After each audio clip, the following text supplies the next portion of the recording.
A perfect government does not exist, cannot exist, and will never exist. Why? Well, a perfect government can solve every problem, address every pitfall, and keep everyone satisfied under one banner. This has never happened in the entire history of humankind because it is in the inherent nature of mankind to covet more than what our neighbor has, to put ourselves in a position of safety and security at each other's expense. So if there's no perfect government, what do? Well, obviously, we choose a government that can benefit the most amount of people, where the pros outweigh the cons, the lesser evil, so to speak. So in saying that, it is therefore acknowledged that the Philippine government is imperfect, flawed, and leaves much to be desired. So how do we necessarily improve this, and in what ways? Of course, it should be done through our legislators, given that it is their duty to propose and enact statutes that would address the challenges that are faced by the Filipino people. But there's a certain caveat to be recognized in this process.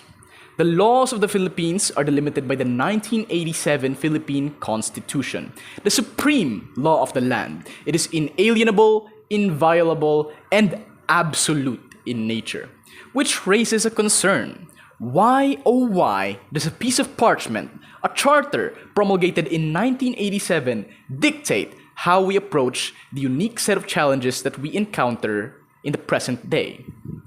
So, sympathizers of the Constitution would argue that it enshrines human rights, establishes a predictable legal landscape, and provides stability. But the question is, shall we uphold the same when stability gets in the way of prosperity? This brings me to Philippine Charter Change Discourse. What are the views? What are the opinions? And what are the possible courses of action if public clamor is strong enough for such?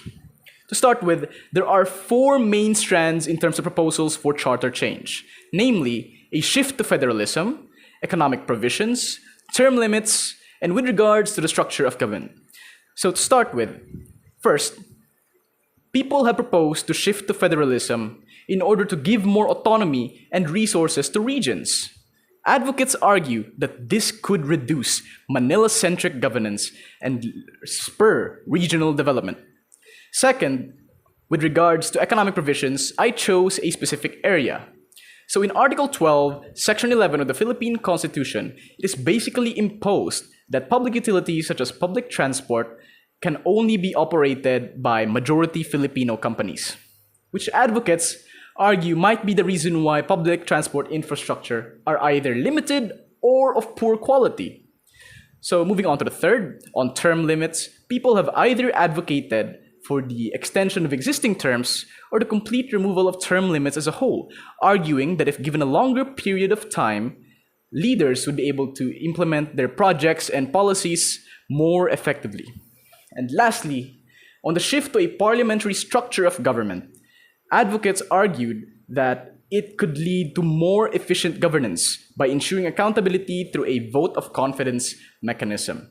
Nevertheless, a charter change can only occur under three mechanisms, namely a constituent assembly, a constitutional convention, and a people's initiative. These each have their own unique differences, but all of them are characterized by a national referendum or a vote that would ultimately decide whether the change that is being proposed will be ratified into legitimization. So, what is my take on this? Well, actually, I'm in favor of charter change, given that the Philippines in its current state is deteriorating in almost every aspect. So, it is my belief that it would be better to try something new rather than die a slow and painful death. But ultimately, at the end of the day, public clamor will be what decides whether it will happen or not. Thank you very much.